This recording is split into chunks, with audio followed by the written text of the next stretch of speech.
Welcome all of you. आजचा आपला topic आहे को relation diagram for D3 configuration. ठीक आहे. लास्ट लेक्चरला तुम्ही ऑनलाईन पाहिलं असेल, मी लेक्चर रेकॉर्ड पण करून ठेवला आहे. D2 इलेक्ट्रॉनिक कन्फिगरेशनची कोरिलेशन डायग्रॅम आपण पाहिली. कोरिलेशन डायग्रॅम काढताना कोरिलेशन डायग्रॅमच्या राईट हँड साईडला आपण स्ट्रॉंग फील्ड कन्फिगरेशन लिहितो आणि लेफ्ट हँड साईडला नंबर ऑफ टर्म्स आणि ते टर्म्स कसे स्प्लिट होतात, कोणकोणते लेवल्स मिळतात, मग इकडच्या साईडला मिळालेले लेवल्स आणि इकडच्या साईडला मिळालेले लेवल्स ते एकमेकांना आपण काय करतो, मग जॉईन करत असतो. ठीक आहे. आणि तिथे एक रूल पण, एक छोटासा रूल आपण विदिन शॉर्ट डिस्कस करणार आहोत, non crossing rule. Non crossing रूलचा अर्थ काय आहे की सेम सिमेट्रीचे आणि सेम मल्टिप्लिसिटीचे लेवल्स कधी एकमेकांना क्रॉस होणार नाहीत. हा simply in short non crossing rule आहे. कारण की इकडच्या साईडला टर्म्स आहेत आणि ते टर्म्स कसे स्प्लिट होतील आणि त्यांची मल्टिप्लिसिटीज काय आहे ते आपण पाहिलं. इकडच्या साईडला स्ट्रॉंग फील्ड कन्फिगरेशन, प्रत्येक स्ट्रॉंग फील्ड कन्फिगरेशनला मिळालेले लेवल्स, त्या वेगवेगळ्या लेवल्सला आलेले वेगवेगळे स्पिन मल्टिप्लिसिटीज. आणि मग आपण काय सेम सिमेट्री आणि सेम मल्टिप्लिसिटीचे लेवल्स एकमेकांना जोडतो. त्याला 1-to-1 करस्पॉन्डन्ससुद्धा म्हणतात. पण जोडताना कधीही लेवल्स एकमेकांना क्रॉस होणार नाही. त्यालाच आपण काय म्हणतात, मग नॉन क्रॉसिंग रूल. कधी क्रॉस होणारे रूल्स, क्रॉसिंग कधी होईल जेव्हा ते वेगळ्या सिमेट्री आणि वेगळ्या मल्टिप्लिसिटीचे असतील तेव्हाच ते क्रॉस होतील. ठीक आहे. ते आपण ऑनलाईन इमेजच्या साहाय्याने ती डायग्रॅम पाहू शकता. D2ची ती मी तुम्हाला दाखवली होती त्या लेक्चरमध्ये. ठीक आहे. ते डिटेलमध्ये डिस्कस करण्यासाठी तुम्ही मागचं लेक्चर पाहू शकतात. आता तेच सेम लॉजिक, ठीक आहे, सेम बेसिक रूल आपण या लेवलसाठी, या इलेक्ट्रॉनिक कन्फिगरेशनसाठी पाहणार आहोत. ठीक आहे. इथे सुद्धा कोरिलेशन डायग्रॅम ड्रॉ करताना डायग्रॅमच्या लेफ्ट हँड साईडला, राईट हँड साईडला, इकडच्या साईडला आपण पॉसिबल स्ट्रॉंग फील्ड कन्फिगरेशन आणि त्या लेवल्स, त्या स्ट्रॉंग फील्ड कन्फिगरेशनला कोणकोणते लेवल्स मिळतील आणि त्यांचे मल्टिप्लिसिटीज, आणि राईट हँड साईडला टर्म्स येतील, ते कसे स्प्लिट होतील, त्यांचे लेवल्स आणि त्यांचे स्पिन मल्टिप्लिसिटी. मग दोघांना मिळालेले लेवल्स एकमेकांना आपण इकडे काय मग असं क्रॉस करणार आहोत किंवा जॉईन करणार आहोत. ठीक आहे. तर सुरू करूया. सगळ्यात अगोदर, as the number of electron increases in D orbital, जसं जसं या डी ऑर्बिटलमध्ये नंबर ऑफ इलेक्ट्रॉन्स आपण इन्क्रीज करणार तसं तसं नंबर ऑफ पॉसिबल टर्म्स जे will be increases and as well as strong field configuration increases. म्हणजे जसं जसं आपण इकडे इलेक्ट्रॉन वाढवू डी ऑर्बिटलमध्ये, म्हणजे D1 इलेक्ट्रॉनिक कन्फिगरेशनपासून आपण D2 इलेक्ट्रॉनिक कन्फिगरेशनकडे जाऊ, त्याच्यापासून आपण D3 कडे जाऊ, तर जसं जसं इलेक्ट्रॉन्स आपण वाढवत चालू डी ऑर्बिटलमध्ये, तसं तसं number of possible terms increases as well as number of strong field configuration increases. ठीक आहे. त्यात आपण पाहणार आहोत. जसं की आपण D2ला पाहिलं होतं, D2 इलेक्ट्रॉनिक कन्फिगरेशनला पाहिलं होतं. पहिलं इलेक्ट्रॉनिक कन्फिगरेशन काय, T2G2, नंतर पुढे एक इलेक्ट्रॉन वरती गेला T2G1, EG1, आणि त्याच्या पुढे EG2. हे स्ट्रॉंग फील्ड कन्फिगरेशन मिळाले होते D2 केसमध्ये. आता पुढे नंबर ऑफ पॉसिबल, सगळ्यात अगोदर number of possible strong field configuration in D3 configuration. D3 कन्फिगरेशनला मग कोणकोणते पॉसिबल स्ट्रॉंग फील्ड कन्फिगरेशन मिळतील हे आता आपण पाहणार आहोत. ठीक आहे. तर तसंच डी ऑर्बिटल कशा स्प्लिट होईल, 2 लेवलमध्ये. डी ऑर्बिटल खालची लेवल तुमची T2G लेवल असेल आणि वरचं लेवल काय असेल, मग EG. ठीक आहे. D3 इलेक्ट्रॉनिक कन्फिगरेशन आता पाहतोय, तर पहिले ग्राउंड स्टेटमध्ये 3 इलेक्ट्रॉन खालच्या लेवलमध्ये राहतील T2G लेवलमध्ये, म्हणजे इलेक्ट्रॉनिक कन्फिगरेशन पहिला काय मिळेल, T2G3. त्याच्यानंतर एनर्जी प्रोव्हाइड करू. नेक्स्ट स्ट्रॉंग फील्ड कन्फिगरेशन काय मिळेल मग तुम्हाला, एक इलेक्ट्रॉन T2G मधून EG जाईल, म्हणजे 2 इलेक्ट्रॉन इथे T2G मध्ये राहतील आणि इलेक्ट्रॉन तुमचा वरती EGच्या सेटमध्ये. इलेक्ट्रॉनिक कन्फिगरेशन काय मिळेल? T2G2 EG1. त्याच्यानंतर परत एकदा इलेक्ट्रॉन एक अजून एक्साइट होईल वरती, ठीक आहे. 2 पैकी अजून एक इलेक्ट्रॉन वरती गेला, काय मिळालं मग? हा T2G सेट, हा EG सेट. इलेक्ट्रॉनिक कन्फिगरेशन काय मिळेल? T2G1 EG2. परत तो उरलेला एक इलेक्ट्रॉन पण वरती जाईल आणि इलेक्ट्रॉनिक कन्फिगरेशन आपल्याला काय मिळेल? अशा पद्धतीने. म्हणजे T2G मध्ये इलेक्ट्रॉन राहणार नाही, EG मध्ये 3 इलेक्ट्रॉन राहतील, म्हणजे इथे EG3. अशा पद्धतीने मी इनिशियलीच तुम्हाला स्टेटमेंट याच्यासाठी देऊन टाकली होती की as the number of electrons in D orbital increases the possible strong field configuration is increases. म्हणून पहा, पॉसिबल स्ट्रॉंग फील्ड D2च्या केसला किती मिळाले होते आपल्याला? 1 2 3. इथे किती मिळाले मग? 1 2 3 4. म्हणून मी स्टेटमेंट दिली होती स्टार्टिंगलाच की as the number of electrons in D orbital increases the number of possible strong field configuration is also increases. ठीक आहे. आता आपण पुढची स्टेप काय आपल्याला कोरिलेशन डायग्रामसाठी आपण प्रत्येक स्ट्रॉंग फील्ड कन्फिगरेशनला कोणकोणते लेवल्स मिळतील हे कॅल्क्युलेट करणार आहोत. ठीक आहे. त्याच्या अगोदर आपण काय करतो? प्रत्येक लेवलला, प्रत्येक स्ट्रॉंग फील्ड कन्फिगरेशनला मायक्रोस्टेट फाइंड आउट करतो प्रत्येक strong field कन्फिगरेशनची.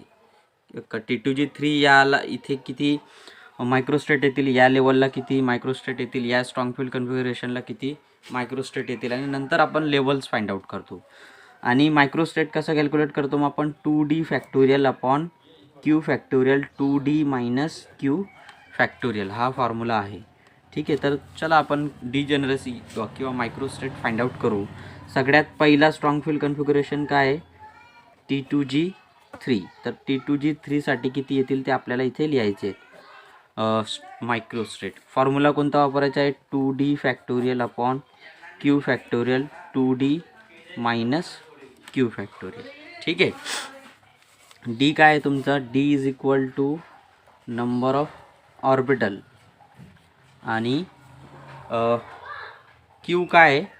Q is equal to number of electron. हे तुम्हाला माहिती आहे, परत रिपीट केलं मध्ये. ठीक आहे. मग T2G3 साठी तर T2G लेवलमध्ये किती ऑर्बिटल्स आहेत? 3 इथे दिसत आहेत. 1 2 3. म्हणजे Dची व्हॅल्यू काय असेल? 3. आणि किती इलेक्ट्रॉन आहेत? 3. म्हणजे Qची व्हॅल्यू पण काय असेल? मग 3. मग इथे काय येईल? 2 × 3 factorial upon 3 factorial into 2 × 3 minus 3 factorial. म्हणजेच कॅल्क्युलेशन केल्यानंतर काय मिळेल मग? 6 फॅक्टोरियल अपॉन हा 3 फॅक्टोरियल ॲज इट इज. मग 3 × 2 3 × 2 6. 6 मायनस 3 काय मिळेल? 3 फॅक्टोरियल. ठीक आहे. याला सिम्प्लिफाईड करूया. 6 × 5 × 4 × 3 × 2 × 1 अपॉन इथे काय येईल मग? 3 × 2 × 1 इंटू 3 × 2 × 1. मग 3 2 1 3 2 1 कॅन्सल. बरोबर आहे. आता पुढे आपण कसं लिहू शकतो? 3 1 3 3 दुने 6 आणि बे 1 बे बे दुने 4 असं लिहू शकतो ना. बरोबर आहे. सिम्प्लिफाईड करण्यासाठी म्हणजे वरती उरलं काय? 2 × 5 काय येतील तुमचं? 10. 10 × 2 काय येईल मग? 20. 20 डिवायडेड बाय 1. 1 × 1 × 1 1च उरेल. म्हणजे वरती 20 डिवायडेड बाय फायनल आन्सर काय येणार आहे? 20 डिवायडेड बाय 1. म्हणजे आन्सर काय मिळेल मग? 20. म्हणजे T2G3 साठी मायक्रोस्टेट किती मिळाले मला? 20. ठीक आहे. पुढचं इलेक्ट्रॉनिक कन्फिगरेशनसाठी दुसरं इलेक्ट्रॉनिक कन्फिगरेशन काय आहे? T2G2 EG1. मग पहिले आपण T2G2 साठी काढू, मग EG1 साठी काढू आणि दोघांचं मायक्रोस्टेट कॅल्क्युलेट केल्यानंतर हे 2 लेवल्स मल्टिप्लिकेशनला आहे म्हणून दोघांचे लेवल्सला आलेले मायक्रोस्टेटसुद्धा आपल्याला मल्टिप्लाय करावे लागतील. ठीक आहे. मग तोच formula 2D factorial upon Q factorial into 2D minus Q factorial. त्या फॉर्म्युल्यानुसार पुढे T2G2 साठी मग पहिले आपण T2G2 साठी कॅल्क्युलेट करतोय. मग काय येणार? 2 × 3. बरोबर आहे. Dची व्हॅल्यू 3 आहे. फॅक्टोरियल अपॉन इलेक्ट्रॉन किती आहेत? 2. मग 2 factorial into 2 × 3 minus 2 factorial. Calculation केल्यानंतर 6 फॅक्टोरियल अपॉन 2 फॅक्टोरियल, 3 गुणिले 2 6, 6मधून 2 गेले उरले 4, 4 फॅक्टोरियल. सिम्प्लिफाईड करूया. 6 5 4 3 2 1 upon 2 into 1 into 4 into 3 into 2 into 1. मग 4 3 2 1 4 3 2 1 गेला. वरती किती आलं मग 6 इंटू 5 6 पंचे 30 आणि डिवायडेड बाय काय मग 2 इंटू 1 म्हणजे 2. 30 डिवायडेड बाय 2 म्हणजे आन्सर काय मिळेल तुम्हाला 15. म्हणजे T2G2 साठी आपल्याला आन्सर काय मिळालं मग 15. बरोबर आहे. पुढे EG1 साठी पण कॅल्क्युलेट करायचं आहे. मग EG1 काय येईल मग EGच्या लेवलमध्ये किती ऑर्बिटल्स आहेत 2च आहेत. EGच्या साठी 2च ऑर्बिटल्स आहेत त्या लेवलमध्ये. म्हणून EG1 या इलेक्ट्रॉनिक कन्फिगरेशनला D ची व्हॅल्यू काय असेल मग 2 आणि नंबर ऑफ इलेक्ट्रॉन Q ची व्हॅल्यू 1. मग त्या हिशोबाने त्या फॉर्म्युल्यानुसार 2 into 2 factorial upon 1 factorial 2 into 2 minus 1 factorial. मग कॅल्क्युलेशन करून 4 फॅक्टोरियल अपॉन 1 फॅक्टोरियल इंटू 2 गुणिले 2 4, 4मधून 1 गेला 3, 3 फॅक्टोरियल. सिम्प्लिफाईड करूया. 4 3 2 1 डिवायडेड बाय 1 3 2 1. मग 3 2 1 3 2 1 कॅन्सल. 4 डिवायडेड बाय 1 आन्सर काय मिळेल मग 4. मग EG2 साठी आन्सर काय मिळालं मग 4. आपल्याला करायचं काय T2G2 EG1 यांचे मायक्रोस्टेट काढायचे. मग T2G2 साठी आन्सर काय मिळालं 15 आणि EG1 साठी 4. मग 15 इंटू 4 आन्सर काय मिळेल तुम्हाला 15 चौक 60. म्हणजे T2G2 EG1 इलेक्ट्रॉनिक कन्फिगरेशनसाठी आन्सर काय मिळालं आपल्याला 60. ठीक आहे. पुढचं इलेक्ट्रॉनिक कन्फिगरेशन, पुढचं स्ट्रॉंग फील्ड इलेक्ट्रॉनिक कन्फिगरेशन कोणतं आहे T2G1 EG2.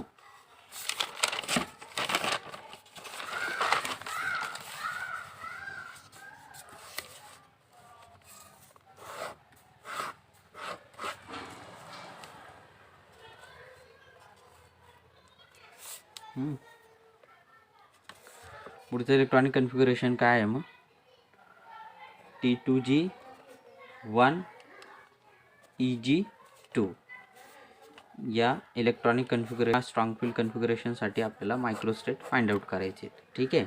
मग T2G1 साठी मग तोच formula 2D factorial upon Q factorial 2D minus Q factorial. D ची व्हॅल्यू काय आहे 3 आणि Q ची व्हॅल्यू काय 1, एकच इलेक्ट्रॉन आहे म्हणून. मग 2 into 3 factorial upon 1 factorial 2 into 3 minus 1 factorial. म्हणजे आन्सर काय मिळेल 6 फॅक्टोरियल अपॉन 1 फॅक्टोरियल इंटू 3 गुणिले 2 6, 6मधनं 1 गेले 5 factorial. Answer 6 5 4 3 2 1 upon 1 into 5 into 4 into 3 into 2 into 1. मग 5 4 3 2 1 5 4 3 2 1 गेलं 6 भागिले 1. आन्सर काय मिळेल मग 6. पुढे EG2 साठी EG2 मग तोच फॉर्म्युला हा बरोबर आहे. इथे फक्त EG लेवलमध्ये 2 ऑर्बिटल आहे म्हणजे 2 into 2 factorial upon 2 factorial 2 into 2 minus 2 factorial. म्हणजे 4 factorial upon 2 factorial 2 into 2 4 4 minus 2 2 factorial. म्हणजे सिम्प्लिफाईड करूयात 4 into 3 into 2 into 1 upon 2 into 1 into 2 into 1. मग 2 into 1 2 into 1 get cancel. 4 3 12 12 divided by 2. Answer काय मिळेल मग 6. बरोबर आहे. मग 6 इंटू 6 हेच आहे ना T2G1 EG2 आहे. तर T2G1 साठी 6 याच्यासाठी 6. मग 6 इंटू 6 करावं लागेल. मग काय येईल 6 इंटू 6 केलं तर 36 आन्सर येईल. ठीक आहे, म्हणजेच T2G1 EG2साठी मायक्रोस्टेट किती येतील मग 36. पुढे EG3 इलेक्ट्रॉनिक कन्फिगरेशन, परत तोच formula 2D factorial upon Q factorial, बरोबर आहे. त्याच्या हिशोबाने 2 × 2 अपॉन 3 फॅक्टोरियल 2 × 2 मायनस 3 फॅक्टोरियल, म्हणजे इथे 4 फॅक्टोरियल अपॉन 3 फॅक्टोरियल, 4मधून 3 गेले, उरलं किती 1 फॅक्टोरियल. आन्सर 4 × 3 × 2 × 1 डिवायडेड बाय 3 × 2 × 1 × 1, बरोबर आहे. मग 3 to 1 वरचा आणि 3 to 1 खालचा गेला, मग उरलं काय 4 डिवायडेड बाय 1, म्हणजे आन्सर काय मिळेल मग तुम्हाला 4. मग EG3 इलेक्ट्रॉनिक कन्फिगरेशनसाठी मायक्रोस्टेट किती आले 0. ठीक आहे, अशा पद्धतीने तुम्हाला मायक्रोस्टेट त्याचे फाइंड आउट करावे लागतील. पुढची स्टेप काय आहे, number of levels obtain in each electronic configuration. Microstate तर काढून झाले, प्रत्येक स्ट्रॉंगफील्ड कन्फिगरेशनला कोणकोणते लेवल्स मिळतील हे आपल्याला पुढच्या स्टेपमध्ये फाइंड आउट करायचे. मग लेवल्स कॅल्क्युलेट करण्यासाठी मी तुम्हाला मागच्या लेक्चरला पण सांगितलं की स्टँडर्ड मेथड काय आहे, कॅरेक्टर टेबल घ्यायचं, ते लेवल्स पहिले 1 इलेक्ट्रॉन वेव्ह फंक्शनमध्ये कन्व्हर्ट करायचं, त्याच्यानंतर त्या लेवल्सला मल्टिप्लाय करायचं आणि मल्टिप्लिकेशन केल्यानंतर आपल्याला ते लेवल्स मिळणार आहेत. तर आपण इथे काय लिहितो मग, कारण की जर आपण ते सगळं करायला गेलो तर त्या एक छोट्या क्वेश्चनसाठी किंवा ब्रॉड आन्सर क्वेश्चनसाठी खूप जास्त मोठा आन्सर ते होऊन जाईल आणि एवढं काही आपल्याकडनं एक्सपेक्टेड नाही आहे. ठीक आहे, म्हणून आपण डायरेक्ट प्रोडक्ट कन्सिडर करतो. आपण असं कन्सिडर करतो की we can obtain the levels by considering direct product from standard deduction method. ठीक आहे, स्टँडर्ड डिडक्शन मेथडचा वापर करून आपण रिड्यूस केलं आणि कॅरेक्टर टेबलपासून आपण ते रिझल्ट्स कलेक्ट केले. असं लिहून आपण डायरेक्ट पुढे लिहितो की T2G मग number of electronic configuration possible strong field configuration, म्हणजे आत्तापर्यंत आपल्याला काय माहिती, मग पॉसिबल स्ट्रॉंग फील्ड कन्फिगरेशन कोणते कोणते. पहिला आहे T2G3, पुढचं काय आहे T2G2 EG1, पुढचं इलेक्ट्रॉनिक कन्फिगरेशन काय आहे T2G1 EG2, आणि पुढचं इलेक्ट्रॉनिक कन्फिगरेशन काय आहे मग तुमचं T2G3. आणि प्रत्येकासाठी आपण मायक्रोस्टेटसुद्धा फाइंड आउट केले. आता काय केले आपण, मायक्रोस्टेट्स फाइंड आउट केले. काय मिळाले आपल्याला T2G3साठी 20, याच्यासाठी 60, T2G2 EG1साठी, याच्यासाठी T2G1 EG2साठी 36 आणि EG2साठी 4. सगळ्यांची ॲडिशन केल्यानंतर आपल्याला आन्सर मिळतं 120. आणि डायरेक्ट जर तुम्ही कॅल्क्युलेट केलं तरीसुद्धा तुम्हाला आन्सर काय मिळणार आहे मग 120 मिळणार आहे. ठीक आहे, म्हणजे प्रत्येक लेवलचं मायक्रोस्टेटसुद्धा माहिती आहे आपल्याला. मग प्रत्येक ईच स्ट्रॉंगफील्ड कन्फिगरेशनला कोणकोणते लेवल्स मिळतील ते आता पुढची स्टेप आहे. मग T2G3 इलेक्ट्रॉनिक कन्फिगरेशनला जर आपण डायरेक्ट प्रोडक्ट कन्सिडर केलं तर लेवल्स कोणते कोणते मिळतील, A2G EG, T1G आणि T2G पहिल्या लेवलला. ठीक आहे, आणि इथे मायक्रोस्टेट किती मग 20, बरोबर आहे. पुढची स्टेप कोणती आहे, पुढे T2G2 EG1 इलेक्ट्रॉनिक कन्फिगरेशन आहे. इथे आपल्याला कोणकोणते लेवल्स मिळतात मग, T1G T2G, परत आपण त्यांना रिपीट करतो T1G आणि T2G, बरोबर आहे. त्याच्यानंतर EG लेवल मिळते आपल्याला, त्याच्यानंतर आपल्याला मिळतं A1G आणि A2G. ठीक आहे, हे डायरेक्ट प्रोडक्ट आपण लिहितोय कॅरेक्टर टेबलवरून. ठीक आहे, इथे आपण कसं आलं वगैरे ते प्रश्न नाही आहे, ते डायरेक्ट आपण रिडक्शन केल्यानंतर आपल्याला हे रिझल्ट्स मिळणार आहेत, तर आपण डायरेक्ट रिझल्ट कन्सिडर करतोय. आणि इथे मायक्रोस्टेट किती आहे मग याचे 60. पुढचं strong field configuration T2G1 Eg2, मग इथे T1G plus T1G plus T2G. ठीक आहे. आणि इथे मायक्रोस्टेट आपल्याला मिळालेले आहेत 36. लास्ट इलेक्ट्रॉनिक कन्फिगरेशन Eg3, इथे आपल्याला एकच लेवल मिळते Eg आणि याची डिजेनरसी काय मग 4. आता पुढे काय, प्रत्येक एनर्जी लेवलची स्पिन मल्टिप्लिसिटी डिसाईड करणं. ठीक आहे. मग आता स्पिन मल्टिप्लिसिटी कसं डिसाईड करणार, त्याच्यासाठी ऑलरेडी आपले मागचे 2 लेक्चर रिकॉर्डेड आहेत की ट्रायल आणि एरर मेथडचा वापर करून पण किंवा मेथड ऑफ डिसेंडिंग सिमेट्रीचा वापर करून सुद्धा आपण काय मग स्पिन मल्टिप्लिसिटीज फाइंड आउट करू शकतो ईच एनर्जी लेवल, प्रत्येक स्टेटची, प्रत्येक लेवलची इन ईच इलेक्ट्रॉनिक कन्फिगरेशन. ठीक आहे.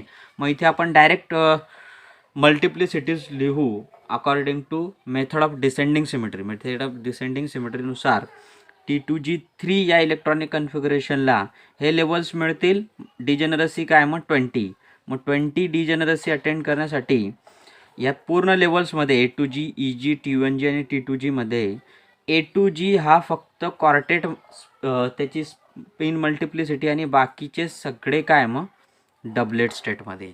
ठीक आहे. आणि अशा पद्धतीने ती डिजेनरसी तुमची काय मग मॅच होते. हे पहा, स्पिन मल्टिप्लिसिटी D3 इलेक्ट्रॉनिक कन्फिगरेशनसाठी आपण 2च देऊ शकतो, एक तर डबलेट किंवा क्वार्टेट. आता ती स्पिन मल्टिप्लिसिटी कशी येईल, ती स्पिनवर नाही येईल. आणि स्पिन कशी कॅल्क्युलेट करणार, त्याच्यासाठी ऑलरेडी आपलं भरपूर बोलणं मागच्या लेक्चरमध्ये झालेलं आहे. तर तुम्हाला समजत नसेल तर पुढचे 2 लेक्चर तुम्ही पाहून ते सगळं करेक्ट करू शकता. ठीक आहे. मग क्वार्टेट A2G म्हणजे आपण एकतर क्वार्टेट किंवा डबलेट हे 2च मल्टिप्लिसिटी देऊ शकतो. तर त्याच्यासाठी A2Gला मी क्वार्टेट दिलं आणि रिमेनिंग सगळ्यांना काय दिलं मग डबलेट दिलं.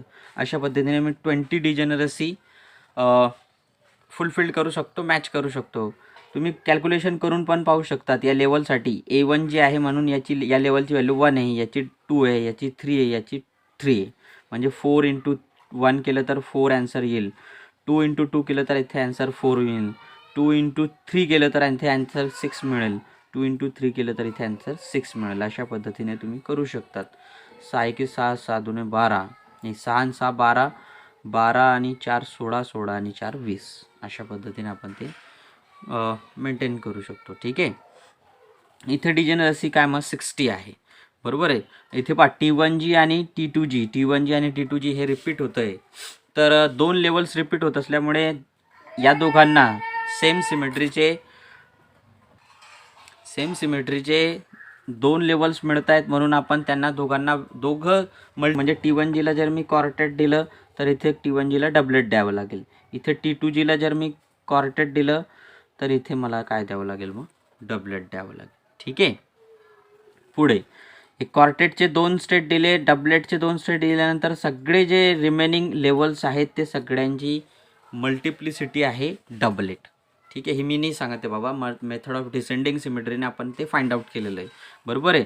आणि कदाचित इथे 2 लेवल्स तुम्हाला T1G आणि T2Gचे एक्स्ट्रा मिळतील, तेव्हा कुठेतरी ते स्पिन मल्टिप्लिसिटी ही करेक्ट येते रिगार्डिंग टू 60. असं आपण लिहून घेतलं तर, म्हणजे 2 लेवल्स T1Gचे आणि 2 लेवल्स T2Gचे. बरोबर आहे. आणि 2 लेवल्स EGचे, म्हणजे आपल्याला हे T1G T2G हे 2 वेळेस मिळालेले आहेत आणि EG पण आपल्याला काय मग 2 वेळेस या लेवलमध्ये मिळालेलं आहे. अशा पद्धतीने कॅल्क्युलेशन केलं तर कुठे आपल्याला व्हॅल्यू करेक्ट मिळतात.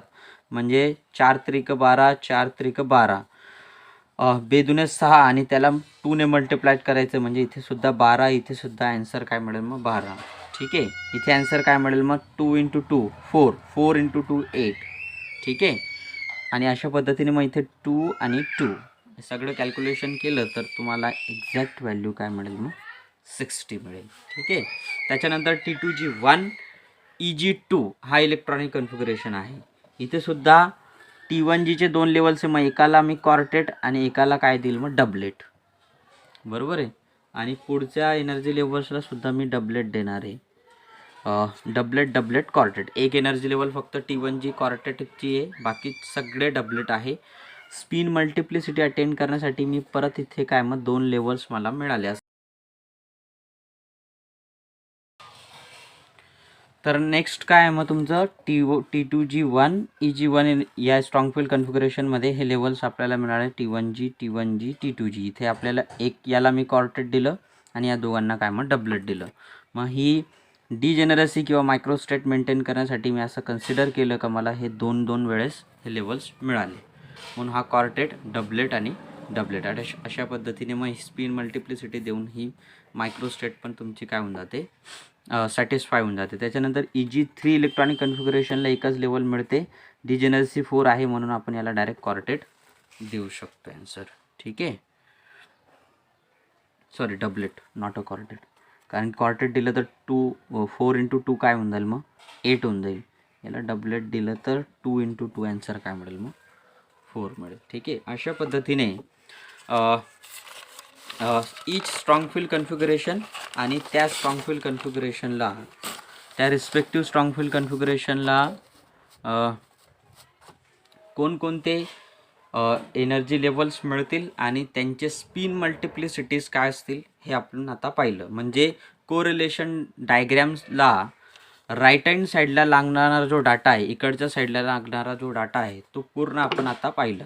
आता कोरिलेशन डायग्रॅमच्या लेफ्ट हँड साईडला काय लिहितो मग आपण, number of possible terms obtain in electronic configuration. तर D2ला मी जसं तुम्हाला कोणकोणते टर्म्स मिळतील हे सांगितलं होतं की पहिले जास्त टर्म्स मिळतील, मग रिड्यूस होऊन पॉसिबल टर्म्स तुमचे कमी होतील. कोणकोणते टर्म्स मिळाले होते D2ला, ट्रिपलेट F, ट्रिपलेट P, त्याच्यानंतर सिंगलेट D आणि सिंगलेट S, हे नंबर ऑफ पॉसिबल टर्म्स मिळाले होते. तर तसं पॉसिबल टर्म्स आपण D3 इलेक्ट्रॉनिक कन्फिगरेशनला पाहणार आहोत. तर D3 इलेक्ट्रॉनिक कन्फिगरेशनला जर तुम्ही टर्म्स कॅल्क्युलेट केले तर टर्म्स मिळतात तुम्हाला कॉर्टेट F, कॉर्टेट P, doublet G, doublet F, doublet P, 2 × doublet D. म्हणजे हे डबलेट D टर्म तुम्हाला 2 वेळेस मिळणार आहे. ठीक आहे, असा त्याचा अर्थ होतो. ठीक आहे, हे पॉसिबल टर्म्स आहेत. टर्म्स पण इथे वाढून गेले. मी पहिली स्टेटमेंट याच्यासाठीच तुम्हाला सांगितली होती की as the number of electrons in D orbital increases, the number of strong field configuration as well as number of terms is also increases. म्हणून इथे टर्म्स काय मग तुम्हाला जास्त मिळाले. ठीक आहे, आता पुढे काय आहे, प्रत्येक टर्म किती एनर्जी लेवलमध्ये स्प्लिट होते. तर ऑलरेडी D2च्या केसमध्ये आपण पाहिलेलं आहे की D ऑर्बिटल कशी स्प्लिट होते. D टर्म आणि D ऑर्बिटल स्प्लिट होतो तुमचा T2G आणि EG सेटमध्ये. ठीक आहे, इथे Dची जी मल्टिप्लिसिटी असेल, इथे डबलेट आहे तर इथे यांना पण आपल्याला डबलेटनेस रिप्रेझेंट करावं लागेल. बरोबर आहे, म्हणजे ही D ऑर्बिटल D टर्मची स्प्लिटिंग आहे एनर्जी लेवल्समध्ये. तसंच आपण F टर्मचं स्प्लिटिंगसुद्धा पाहिलं होतं लास्ट लेक्चरला. ठीक आहे, तर D टर्म कशी स्प्लिट होते तुमची T1G, T2G आणि A2G मध्ये. ठीक आहे, अशा पद्धतीने ही स्प्लिटिंग आहे F टर्मची. फक्त इथे नवीन टर्म काय आहे, मग सगळे आपण P पण पाहिलं आहे, P ऑर्बिटल P टर्म तुमची स्प्लिट होत नाही, ते ॲज इट इज राहते T1G मध्ये. ठीक आहे, हे पण आपण लास्ट लेक्चरला पाहिलेलं आहे. आणि राहिला प्रश्न मग सगळेच टर्म्स तुमचे Fची स्प्लिटिंग माहिती आहे, Pची स्प्लिटिंग माहिती आहे, परत इकडे पण F आहे, P आहे, D आहे, सगळ्यांची स्प्लिटिंग माहिती आहे. फक्त G ही नवीन टर्म मिळालेली इथे D3 इलेक्ट्रॉनिक कन्फिगरेशनला. तर G टर्म कशी स्प्लिट होते, G टर्म स्प्लिट होईल तुमची A1G, A2G, EG, T1G आणि T2G मध्ये. मग इथे G डबलेट स्टेटमध्ये, म्हणून सगळे कसे येतील मग डबलेट स्टेटमध्ये येतील. ठीक आहे, मग अशा पद्धतीने हे नंबर ऑफ पॉसिबल टर्म्स आणि टर्म्स कसे स्प्लिट होतील फर्दर पुढच्या टर्म्समध्ये ते आपल्याला माहिती आहे. म्हणजे कोरिलेशन डायग्रॅमला लेफ्ट हँड साईडला लागणारा डाटा पण आपल्याकडे आपल्याला ते माहिती आहे. म्हणजे इकडे जर तुम्ही कॅल्क्युलेट केलं तर स्ट्रॉंगफील्ड कन्फिगरेशनला, पॉसिबल स्ट्रॉंगफील्ड कन्फिगरेशनला टोटल तुम्हाला 20 टर्म्स मिळतील. तर इकडे सुद्धा तुम्हाला काय मिळतील मग 20 टर्म्स मिळतील. जेवढे कॉर्टेट इकडे मिळतील तेवढेच कॉर्टेट आणि डबलेट लेवल्स इकडच्या साईडला मिळतील. म्हणजे अशा पद्धतीने number of quartet state in right hand side and number of quartet state in left hand side is same. Therefore we can join the same मल्टिप्लिसिटीचे व्हॅल्यूज आपण जॉईन करून मग ती डायग्रॅम इझिली आपण कॅल्क्युलेट करू शकतो. मग अशा पद्धतीने आपण पॉसिबल टर्म्स कॅल्क्युलेट करून घेतो. आता तुला नेटवर ती डायग्रॅम दिसत असेल, correlation diagram for D3 electronic configuration, ती डायग्रॅम दिसत असेल. त्या डायग्रॅमवर तुम्ही बरेचशी काही इन्फॉर्मेशन त्याच्यावर दिलेली आहे, कोणते कोणते लेवल्स आणि कसे ते स्प्लिट होत आहेत, कसे ते एकमेकांना मॅच होत आहेत आणि कसं 1-to-1 करस्पॉन्डन्स रूल्स आणि नॉन क्रॉसिंग रूल फॉलो होईल. ठीक आहे. मग बाकीचं आपण उद्या पाहू. थँक्यू.